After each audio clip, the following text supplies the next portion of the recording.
hari ini. Jadi hari ini saya berbicara tentang masih adakah mujizat hari ini. Bapak Ibu dan Saudara yang saya kasih di dalam Tuhan kita Yesus Kristus, di zaman yang modern seperti ini, yang era digitalisasi yang begitu maju, tetapi pertanyaan bagi kita semua sebagai orang percaya, apakah masih ada mujizat di tahun ini? Apakah masih ada mujizat yang bisa terjadi di zaman modern seperti ini? Oleh sebab itu pada pagi hari ini saya akan membahas, akan kasih mengerti semua jemaat supaya bisa memahami ya, tentang mujizat ya. Oleh sebab itu kita akan belajar dari firman Tuhan yang terambil dari Matius pasal yang ke-9. Mari kita buka Matius pasal yang ke-9 ayat yang ke-18 sampai dengan yang ke-33. Matius 19 ayat 18 dan 33. Bapak Ibu dan Saudara yang saya kasih di dalam Tuhan kita Yesus Kristus, kita akan membaca bersaut-sautan. Saya akan baca ayat yang ke-18, Bapak Ibu yang ke-19 ayat yang ke-20 sampai pada yang ayat yang ke-33. Yang tidak bawa kitab bisa lihat di layar supaya kita akan bisa baca bersama-sama. Matius 9 ayat yang ke-18 dengan judul berikut, anak kepala rumah ibadat, perempuan yang sakit pendarahan. Sementara Yesus berbicara demikian kepada mereka, datanglah seorang kepala rumah ibadat lalu menyembah dia dan berkata, anakku perempuan baru saja meninggal, tetapi datanglah dan letakkanlah tanganmu atasnya, maka ia akan hidup. Ayat ke-19 jemaat Tuhan. Lalu Yesus membangunlah dan mengikuti orang itu bersama dengan murid-muridnya. Pada waktu itu seorang perempuan yang sudah 12 tahun lamanya menderita pendarahan maju mendekati Yesus dari belakang dan menjamah jubahnya. Ayat 21.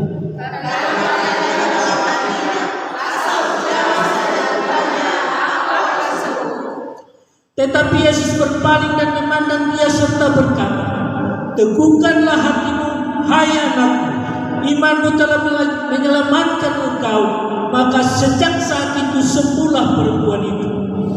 Ketika Yesus tiba di rumah orang ibadat itu dan melihat beliau menyusuri dan orang banyak itu, berkatalah ia, pergilah karena anak ini tidak mati tetapi tidur. Tetapi mereka menertawakan dia. Setelah orang lain diusir, Yesus masuk dan memegang anak itu, lalu bangkitlah. Maka tersiarlah kabar tentang hal itu ke seluruh daerah itu.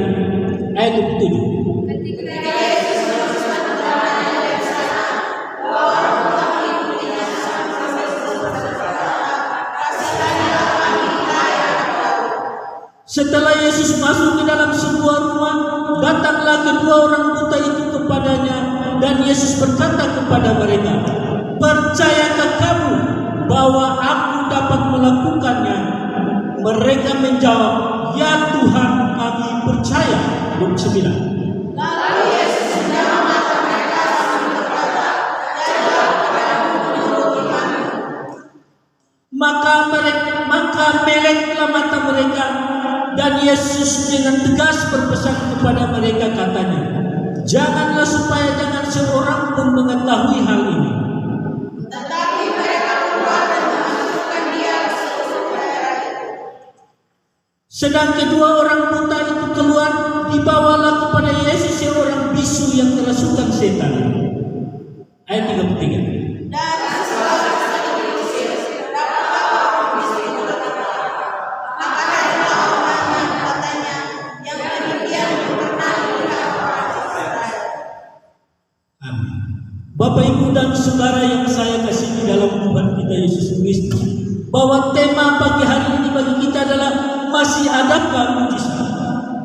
Nah, Bapak Ibu dan Saudara yang saya kasih di dalam Tuhan kita Yesus Kristus, dari bacaan pagi hari ini kita ketahui bahwa Tuhan selalu siap memberi pertolongan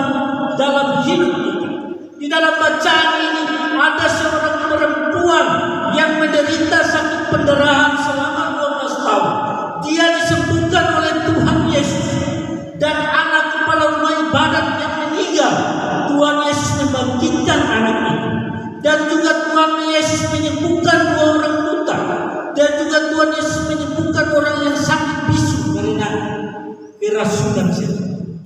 Bapak, Ibu, dan saudara yang saya kasih di dalam Tuhan kita Yesus Kristus, berbagai krisis selalu datang tanpa kita undang. Kapan saja, di mana saja, krisis tidak pernah memandang bulu. Siapapun kita, apapun status kita, baik itu pria, baik itu wanita, baik yang tua, baik yang muda, baik yang kaya, baik yang miskin, pasti akan mengalami namanya krisis. Seharusnya kita harus sadar bahwa kita adalah manusia yang terbatas, dan seharusnya kita harus terus bergantung pada pertolongan Tuhan. Pagi hari ini kita mau belajar tentang mujizat. Pertanyaannya bagi kita, apakah itu mujizat? Ada yang tahu apa itu mujizat? Pernah dengar kata mujizat? Pernah dengar kata mujizat? Nah, apa itu mujizat?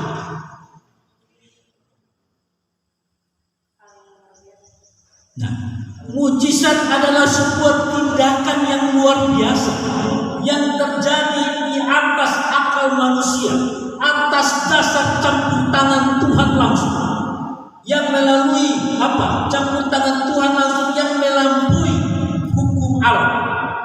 Dia di atas hukum alam, ya, dan memberikan sebuah bukti tentang kekuasaan, tentang kehadiran Allah. Untuk apa? Untuk menyatakan kebenaran Tuhan. Dengan tujuan untuk apa? Untuk menguatkan iman dan menunjukkan kebenaran dari ajaran Tuhan. Itulah yang disebut dengan mujizat. Jadi mujizat itu adalah sebuah tindakan yang luar biasa.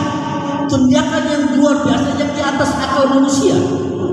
Yang di luar, yang di atas namanya pengetahuan alam. Nah, tentang hukum alam. Jadi dia di atas.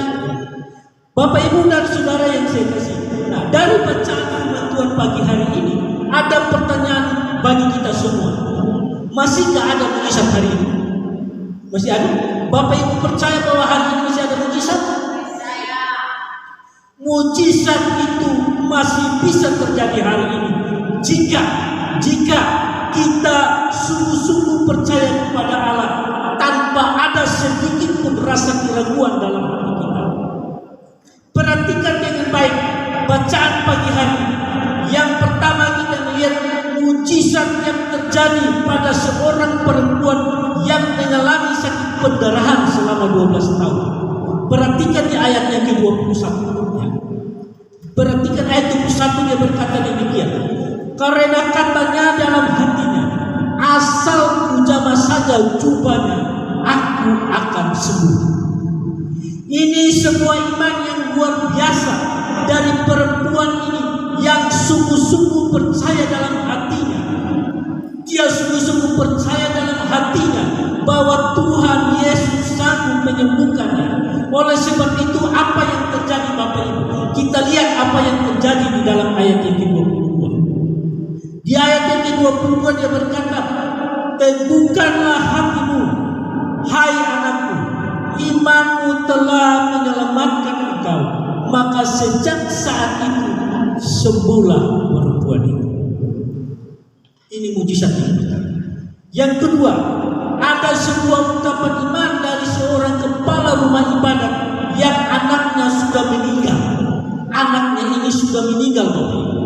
Kita lihat dalam ayat yang ke-18 dia berkata, sementara Yesus berbicara demikian kepada mereka, datanglah seorang kepala rumah ibadat, lalu menyembah dia dan berkata, anakku perempuan baru saja meninggal. Tetapi datanglah dan letakkanlah tanganmu atasnya, maka ia akan hidup. Ini ada sebuah ungkapan iman yang sungguh-sungguh dari seorang kepala rumah ibadat. Ia datang menyembah Yesus dan percaya Yesus sungguh-sungguh. Dan kepadanya apa yang terjadi, Bapak Ibu? Ketika dia datang menyembah kepada Tuhan Yesus, dia percaya sungguh-sungguh kepada Tuhan Yesus, maka mujizat itu terjadi bagi kehidupan mereka, yaitu dapat kita lihat di dalam ayat yang ke-25. Setelah orang banyak itu diusir, Yesus masuk dan memegang tangan anak itu. Lalu bangkitlah anak itu. Anak itu bangkit dari kematian Bapak Ibu. Ini mujizat yang terjadi bagi keluarga kepala rumah ibadat ini. Yang ketiga adalah mujizat yang terjadi di antara 2 orang buta dan 1 orang bisu yang kerasukan setan. Mereka pun juga mengalami mujizat karena mereka percaya kepada Yesus dengan sungguh-sungguh. Orang buta ini sungguh-sungguh percaya kepada Tuhan Yesus. Perhatikan di dalam ayat yang ke-28.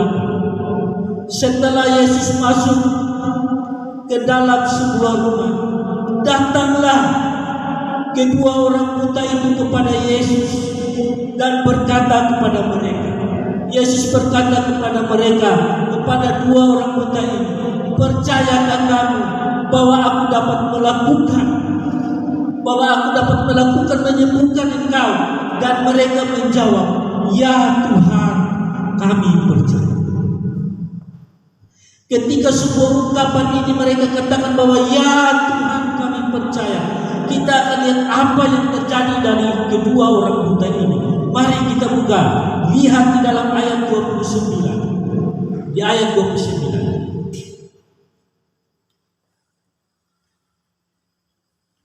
Lalu Yesus menjamah mata mereka sambil berkata, jadilah kepadamu menurut imanmu. Jadi dia katakan jadilah menurut imanmu. Dan apa yang terjadi di dalam ayat yang ke-30? Ayat yang ke-30 kita buka, maka meleklah mata mereka. Orang buta ini dapat melihat ketika dia mau sungguh-sungguh percaya kepada Tuhan Yesus, maka mujizat itu terjadi. Dia dapat melihat karena dia percaya sungguh-sungguh kepada Kristus. Bapak, Ibu, dan Saudara yang saya kasih di dalam Tuhan kita Yesus Kristus. Dan setelah setan itu diusir, nah ini kita lihat lagi bahwa ada orang bisu yang disembuhkan oleh Tuhan. Ya, orang bisu sudah bisu kerasukan setan lagi, Bapak Ibu. Nah, apa yang terjadi? Yang terjadi kita bisa lihat di dalam ayat yang ke-33. Dan setelah setan itu diusir, dapatlah orang bisu itu berkata-kata. Orang bisu yang tidak bisa berbicara, dia kerasukan setan, tetapi dia mempercaya sungguh-sungguh kepada Kristus. Maka apa yang terjadi? Dia dapat berkata-kata, dia dapat berbicara. Maka heranlah orang banyaknya dan katanya, ya, yang demikian belum pernah dilihat orang Israel. Orang yang bisu sudah bisu kerasukan setan, dan mujizat itu terjadi. Bapak, Ibu, dan Saudara yang saya kasih dalam Tuhan kita Yesus Kristus, dari bacaan pagi hari mengajarkan kepada kita kalau mujizat itu mau terjadi dalam hidup kita, maka kita harus sungguh-sungguh menyembah kepada Yesus dan sungguh-sungguh percaya dalam hati kita. Pasti mujizat akan terjadi dalam hidup saya dan Bapak Ibu. Ini yang Tuhan berkata. Bahkan di dalam Yeremia 17 ayat 5 dan 8 dia berkata kepada kita, beginilah firman Tuhan, terkutuklah orang yang mengandalkan manusia, yang mengandalkan kekuatannya sendiri, dan yang hatinya menjauh daripada Tuhan.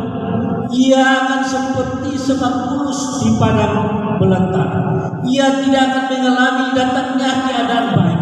Ia akan tinggal di tanah angus, di padang gurun, di negeri padan yang asing, yang tidak berpenduduk. Diberkatilah orang yang mengandalkan Tuhan, yang menaruh harapannya pada Tuhan. Ia akan seperti pohon yang ditanam di tepi air, yang merambat akar-akarnya ke tepi batang air, yang tidak mengalami datangnya panas terik, yang daunnya tetap hijau, yang tidak khawatir dalam tahun kering, dan yang tidak berhenti menghasilkan. Bapak, Ibu, dan Saudara yang saya kasih di dalam Tuhan Tuhan kita Yesus Kristus. Semua kita pasti mengharapkan dan merindukan pertolongan Tuhan pada saat kita mengalami krisis yang melanda di dalam hidup kita. Oleh sebab itu, melalui Matius pasal 9 ayat 18 sampai 22 ini, ada 3 sikap yang harus cepat kita ambil agar mujizat itu dapat terjadi di dalam hidup kita. Yang pertama, mujizat terjadi ketika kita datang dan menyembah kepada Tuhan Yesus, yang dikatakan di dalam Matius 9 ayat 18. Sementara Yesus berbicara demikian kepada mereka, datanglah seorang kepala rumah ibadat lalu menyembah dia dan berkata, anakku perempuan baru saja meninggal, tetapi datanglah dan letakkanlah tanganmu atasnya, maka ia akan hidup. Bapak, Ibu dan saudara yang saya kasih di dalam Tuhan kita Yesus Kristus, ayat tersebut menerangkan kepada kita bahwa kepala rumah ibadat ini tidak menunda-nunda apa yang diberitakan Tuhan kepadanya. Tindakan ini yang membuat Tuhan suka kepada kepala rumah ibadat ini, yang langsung merespon dengan iman berita Tuhan.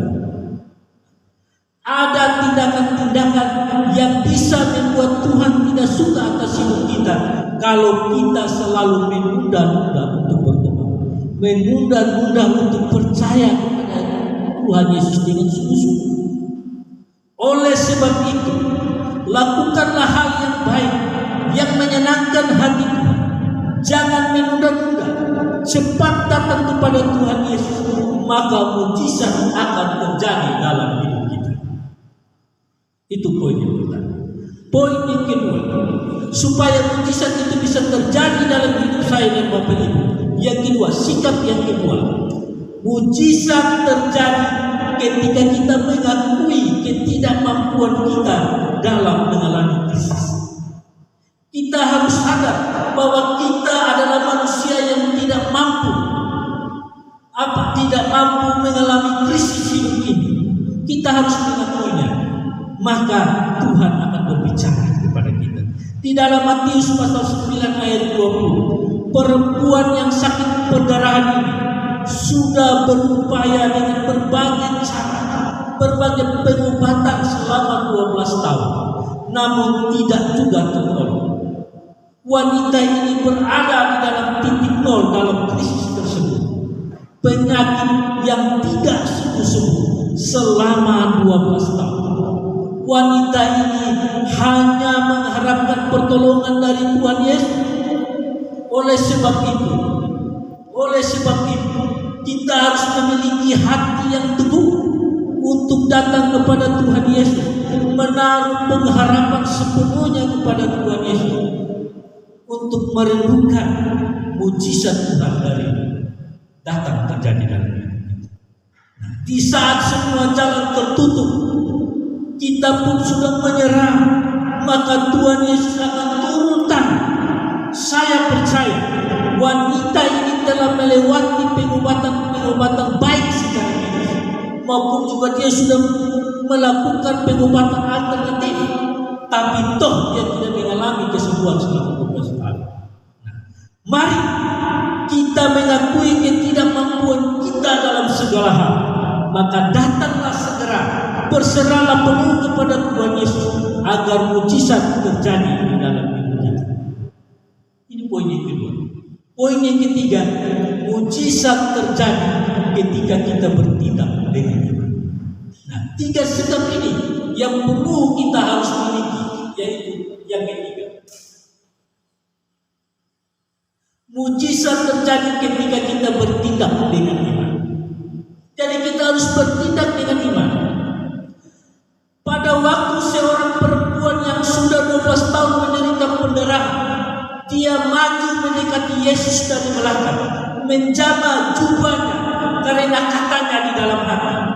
Dia berkata di dalam hati, asal ku jamah saja jubahnya, aku akan sembuh.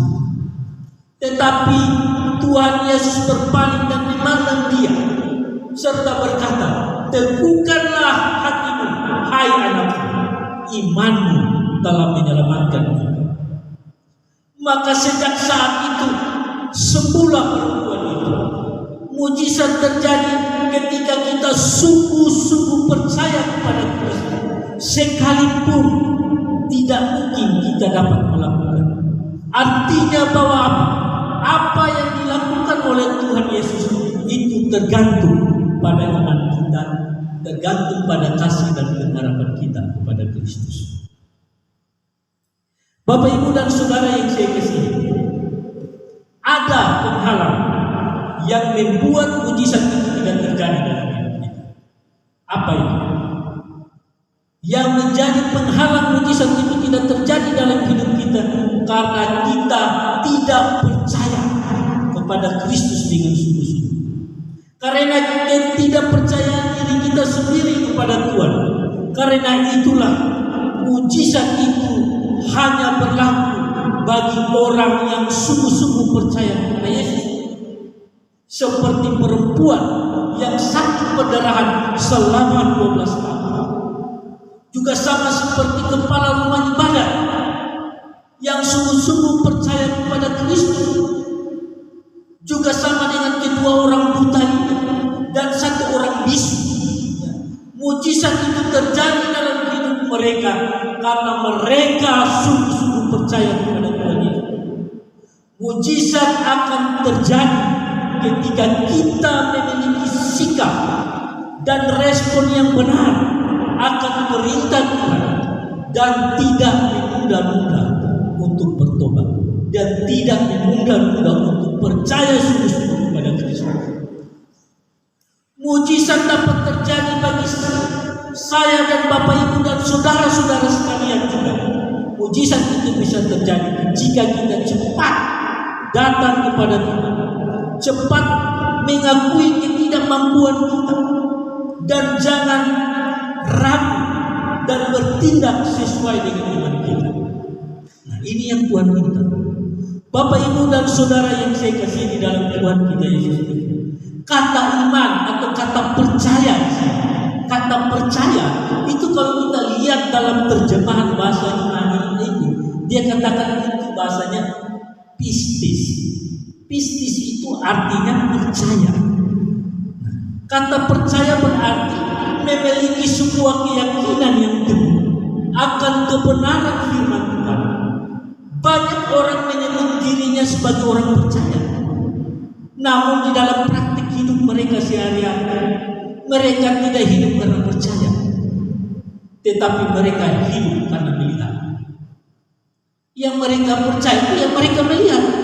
Segala sesuatu sangat dikendalikan, yang dipengaruhi oleh situasi keadaan atau apa yang mereka melihat dengan kasat mata. Kalau saya melihat dengan kasat mata, maka saya percaya. Tapi kalau saya tidak lihat, saya tidak percaya. Nah, hal ini dapat terlihat jelas dari apa? Dari sikap hati kita yang gampang sekali berubah pikiran, yang gampang sekali kecewa, yang gampang sekali mengeluh, yang gampang sekali bersungguh-sungguh, yang gampang sekali menyalahkan orang lain, yang gampang sekali menyalahkan keadaan, yang gampang sekali menyalahkan Tuhan. Tuhan tidak adil, saya susah terus. Itu kenapa? Karena iman mereka hanya berpatokan pada apa yang mereka lihat. Jika kita diperhadapkan dengan krisis, waktu kita diperhadapkan dengan masalah, waktu kita berhadapan dengan tekanan hidup, waktu kita mengalami penderitaan, waktu kita mengalami situasi yang sulit-sulit, apakah kita masih mau percaya kepada Kristus? Terkadang-kadang kita mengalami tekanan hidup, ya. Jual-jual dagang-dagang dalam laku, bingung, mulai menyalahkan Tuhan. Setiap hari saya datang gereja Tuhan, tapi dagangan saya tidak laku. Setiap hari saya datang gereja, masalah terus datang silih berganti. Orang di luar sana yang tidak percaya Yesus, tapi mereka aman-aman saja. Kenapa? Karena iman kita hanya tuju kepada mata yang kita lihat. Nah, ini jadi masalah.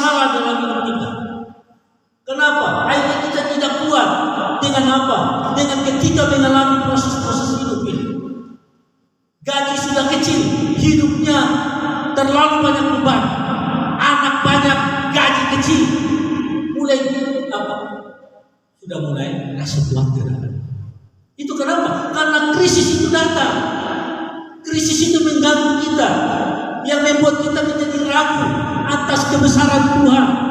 Tetapi hari ini kita melihat mujizat yang terjadi kepada perempuan yang mengalami penyakit 12 tahun, Bapak Ibu. Mengalami penyakit perdarahan selama 12 tahun itu bukan penyakit yang gampang. Dia sudah berjalan, sudah mencari dokter-dokter yang luar biasa, melakukan medis secara yang luar biasa, tapi pun juga tidak sembuh.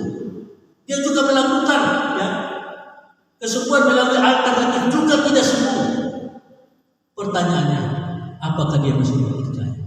Tetapi yang kita melihat dari sikap perempuan ini, dia punya iman yang dia tidak melihat, tapi dia cuma mendengar bahwa Yesus adalah Tuhan yang sanggup menyembuhkan dia. Dia hanya cuma mendengar.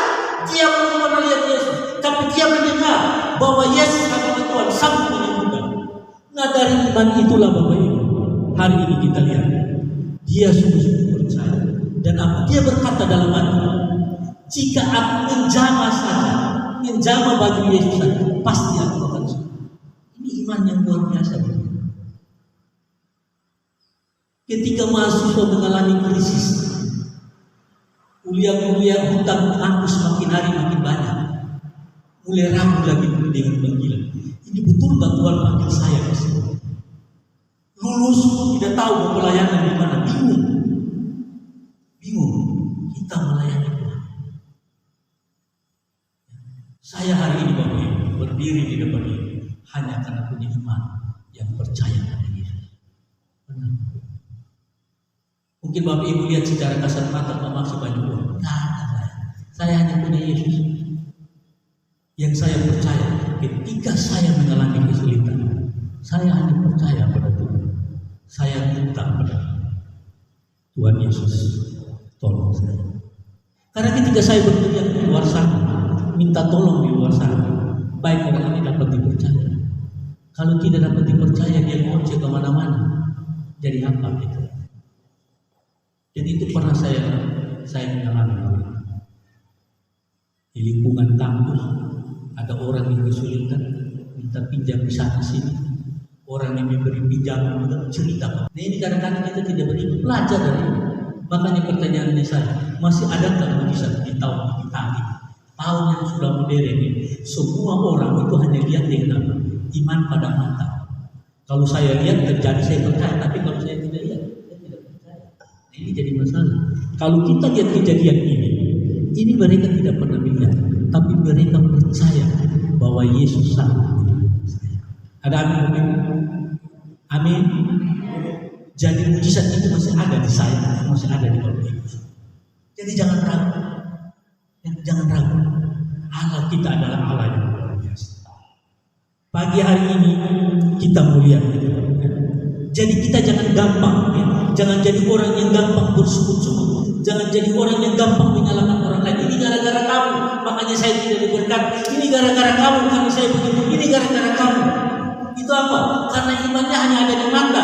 Yang gampang menyalahkan orang lain, yang gampang menyalahkan Tuhan. Ketika kita diperhadapkan dengan krisis, ketika kita diperhadapkan dengan masalah, ketika kita diperhadapkan dengan kesukaran, ketika kita diperhadapkan dengan penderitaan, jangan. Situasi-situasi sulit pasti akan ada. Siapapun dia pasti akan mengalami itu. Tapi ingat, kita punya iman. Seorang yang dapat dikatakan hidup karena percaya, bila ia senantiasa tinggal. Seorang yang dapat dikatakan hidup karena percaya, bila ia senantiasa tinggal dalam firman, merenungkan firman Tuhan menjadi kesukaan hidupnya, karena dia tahu bahwa iman timbul dari pendengaran oleh firman Tuhan yang dikatakan dalam Roma pasal 10 ayat 17. Mari kita baca bersama-sama. Roma 10 ayat 17. Mari kita baca bersama-sama dalam hitungan yang ketiga. 1, 2, 3. Jadi iman timbul dari pendengaran, dan pendengaran oleh. Amin. Jadi iman kita itu iman itu dari mendengar firman Tuhan. Jadi kalau rajin mendengar firman Tuhan, iman kita dikuatkan. Jadi ada persoalan pun iman kita tetap percaya pada Yesus. Ini yang Roma katakan. Ya. Jadi telinga kita ini banyak dengar firman Tuhan, bukan dengar gosipan orang. Kalau bisa, malas baca firman Tuhan, buka YouTube, dengerin firman Tuhan. Itu akan memperkuat. Bangun pagi, dengerin. Setiap pagi saya selalu kasih firman itu. Supaya apa? Supaya saya dan Bapak Ibu ketika mengalami krisis kita dikuatkan. Ada amin? Maka yang setiap hari saya terus kasih firman Tuhan. Supaya kita semua punya telinga ini dengar firman Tuhan. Jangan dengar kata orang. Karena setan itu pagi-pagi itu dia bisa datang dengan berita-berita yang tidak baik. Supaya kita dengar, kita jadi ragu. Telinga kita. Kalau dagang-dagang tidak laku, modal main keluar terus orang bilang begini, sudah gak usah ke gereja, ibu jualan aja terus, ngapain udah pergi gereja juga dagangan gak laku. Terus akhirnya kita mulai, oh iya ya, kata dia, kita jauh dari itu. Ini masalah. Nah kalau kita dengar terus firman Tuhan, ada masalah lari ke Tuhan, ya iman kita jadi kuat. Nah itulah yang dikatakan Paulus kepada kita di dalam kitab Roma.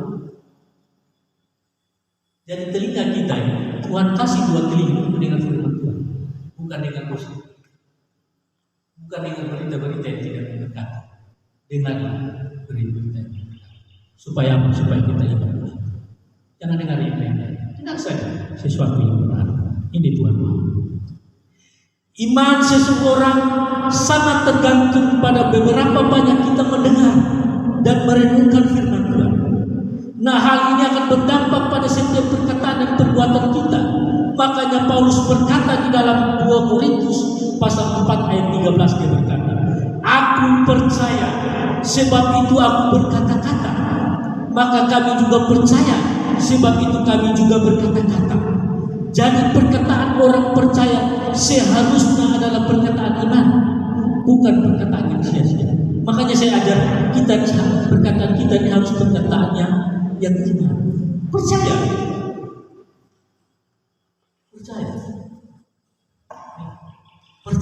Yang Bapak Ibu lakukan itu percaya. Saya kerja maka saya akan berhasil. Itu perkataan iman. Ya kita belum lihat kita ini berhasil atau tidak, tapi kita percaya bahwa saya pasti berhasil. Amin. Harus seperti itu. Saya percaya semester ini saya selesai kuliah. Saya percaya tahun depan saya punya pelayanan. Saya percaya hari ini saya punya Tuhan. Bukan jadi orang yang pesimis. Aduh ini hari ini saya bisa dapat berkat enggak ya? Jangan. Bangun pagi itu langsung punya iman seperti Paulus. Percaya. Kamu berangkat dengan percaya bersama dengan Tuhan, pasti Tuhan berkat. Ada apa? Mari kita belajar di dalam hidup kita supaya mujizat itu terjadi bagi saya. Amin. Mujizat tidak pernah mengenal yang namanya mau tahu digital kan, tahu susah atau tidak. Mujizat itu pasti terjadi. Makanya mujizat itu terjadi apa? Kita datang menyembah Tuhan, datang cari Tuhan, datang cari Tuhan. Ya. Saudara hari Minggu ini datang ke gereja hanya 2 jam cari Tuhan, bukan cari pemaksa. Ya. Saudara datang ke sini cari Tuhan, bukan cari pemaksa. Ya. Saya juga datang ke gereja, berdiri dan ini datang cari Tuhan. Kita sama-sama berkumpul di tempat ini untuk datang cari Tuhan, mau menyembah Tuhan, supaya apa? Tuhan letakkan tangan pada kita, maka kita diberkati. Sama juga seperti kepala rumah ibadah itu minta, dia datang menyembah Tuhan Yesus, tolonglah letakkan tanganmu bagi anak perempuan ini, maka dia pasti akan bangun. Itu yang Tuhan minta. Ya, jadi kita datang ke gereja, minta Tuhan letakkan tangan kita diberkati. Bapak Ibu setiap minggu angkat tangan terima berkat Tuhan. Wah itu Tuhan menyertai. Berkat Tuhan yang Tuhan berikan bagi kita, bukan uang. bukan saja uang, tapi apa? Nafas, kehidupan, sehat, dan kemana-mana tidak kecelakaan. Itu semua sebagai bantuan Tuhan. Tapi hal-hal yang kecil kita tidak pernah melihat itu. Bapak Ibu bayangkan kalau Tuhan kasih saudara Tuhan, ya. Misalnya Bapak Ibu Tuhan kasih uang 3 triliun, mau? Tapi Pak Beni sakit jantung, diabetes, bagaimana? Mau? Tidak mau, lebih baik saya miskin daripada lebih baik saya miskin tapi sehat. Ya, tapi punya uang banyak, tapi sakit jantung bocor, kolesterol, diabetes semua ada di Pak. Mau? Saya tidak mau. Biar saya miskin tapi saya sehat. Ya, itu. Jadi yang lebih bersyukur lagi ada berkat jasmani, ada berkat rohani. Puji Tuhan. Itu yang lebih luar biasa. Nah, semua Bapak Ibu mau diberkati Tuhan. Siapa yang mau diberkati Tuhan? Maka beriman bukan hanya di mulut, tapi bertindak. Amin. Ya, Ibu Gembala juga. Ya, kalau beriman bertindak. Saya mau berbisnis, lakukan bisnis sudah, jangan tunda-tunda lagi. Ya, kalau hanya dengan saya berbisnis seumur ditambah, jangan. Ya, masa lalunya bakalan belakang, jalan. Itu namanya iman, tapi ada tindakan. Saya mau punya rumah, berani kredit dulu. Harus ada sudah kredit. Bayarnya bagaimana? Kerja keras. Nah itu caranya. Cara bayar itu Pak. Nah itu caranya. Maka terjadi. Itu benar-benar berjalan dengan Tuhan. Kenapa? Karena setiap hari kita berdoa, Tuhan Yesus, tolong kasih saya pekerjaan supaya saya jangan bikin malu Tuhan. Karena bulan depan saya harus bayar kredit di rumah Tuhan. Kalau Tuhan tidak memberkati saya, nama saya dipermalukan, Tuhan dipermalukan. Tuhan tolong saya. Bicara dengan Tuhan.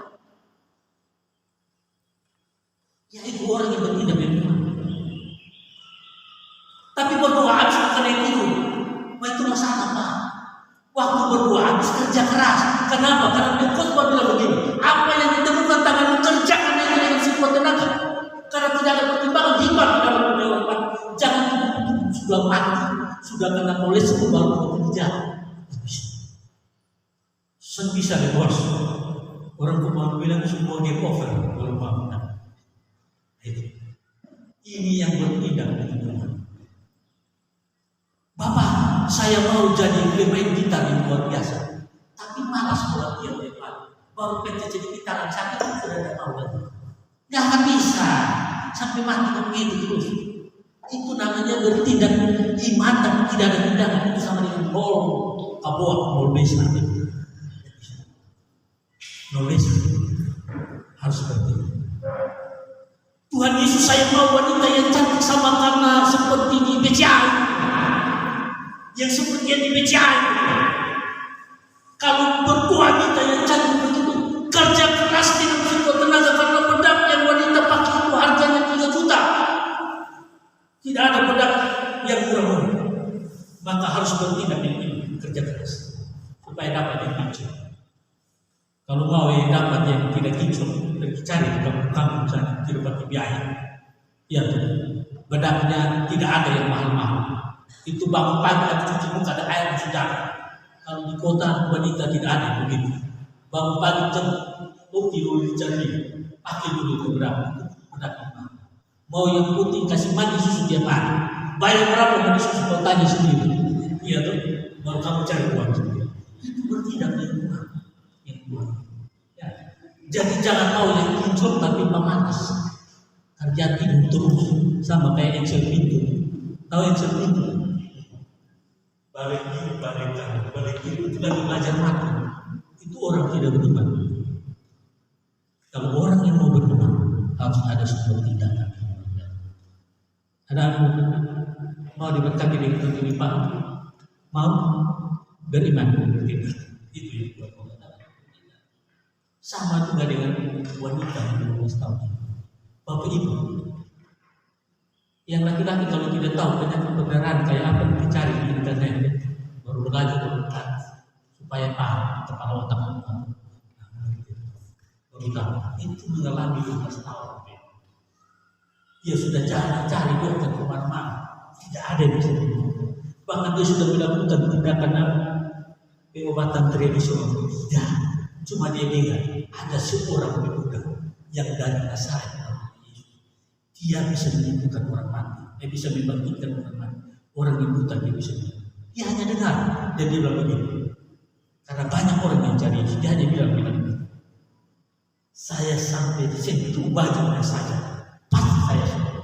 Itu sebuah iman yang luar biasa, ungkapkan dari isi hati dia, bahwa dia percaya hanya dengan sentuh Tuhan Yesus punya baju dia sembuh. Dan apa yang terjadi? Sampai Tuhan balik, hanya ditemukan hati sembuh sesuai dengan apa yang kita iman.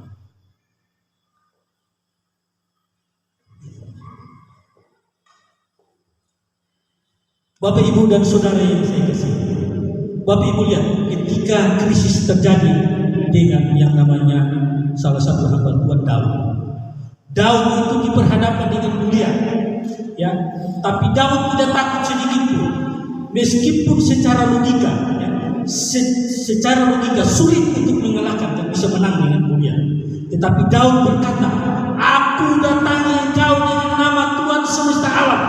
Hari ini juga Tuhan akan menyerahkan engkau dalam tanganku. Ini sebuah iman komitmen dari Daud yang ditulis di dalam 1 Samuel pasal yang ke-17 ayat 45 sampai ayat 46. Inilah yang disebut dengan perkataan iman. Ketika orang-orang Israel mengalami ketakutan, justru seorang tokoh yang nama Daud menunjukkan kualitas hidupnya yang sangat berbeda disertai dengan perbuatan atau tindakan. Bahkan di dalam Yakobus pasal 2 ayat 26 berkata demikian. Yakobus 2 ayat 26 berkata, sebab seperti tubuh tanpa roh adalah mati, demikian juga iman tanpa perbuatan adalah mati. Kata percaya yang dikatakan tadi balasnya bisnis, yang berarti memiliki sebuah keyakinan yang teguh akan kebenaran firman Tuhan. Banyak orang menyebut dirinya sebagai orang percaya, namun apa praktik hidupnya sehari-hari? Mereka hanya percaya kalau mereka lihat, tapi kalau mereka tidak melihat, mereka tidak percaya. Makanya Yesus berkata kepada Thomas, sekarang taruhlah tanganmu di lambung, kamu lihat ini rubah, sudah percaya saya Tuhan? Baru dia kata, ya Tuhan, ya Allahku. Tetapi Yesus berkata, berbahagialah orang yang percaya tapi tidak melihat. Dia tidak melihat tapi dia sudah percaya. Inilah sebuah perkataan iman, Bapak Ibu. Kalau Bapak Ibu punya harapan yang Bapak Ibu tulis di dalam kotak ini, yang taruh setiap minggu kita doa, percaya bahwa itu pasti akan terjadi. Amin. Tapi percaya harus ada tindakan. Bukan percaya tidak ada tindakan. Percaya. Jangan lagi tanya Tuhan, oh ini gaji bagaimana cukup Tuhan? Jangan tanya begitu. Dengan Tuhan jangan tanya begitu. Jangan tanya. Saya ketika saya berhenti dari pertanian, saya ambil keputusan untuk datang sekolah teologi, bahwa dengan istri dalam hamil, sudah hamil, tidak kerja. Apa? Mati itu pasti. Kalau di asker, kalau siang itu mati. Yang bukan di asker makan gratis saja.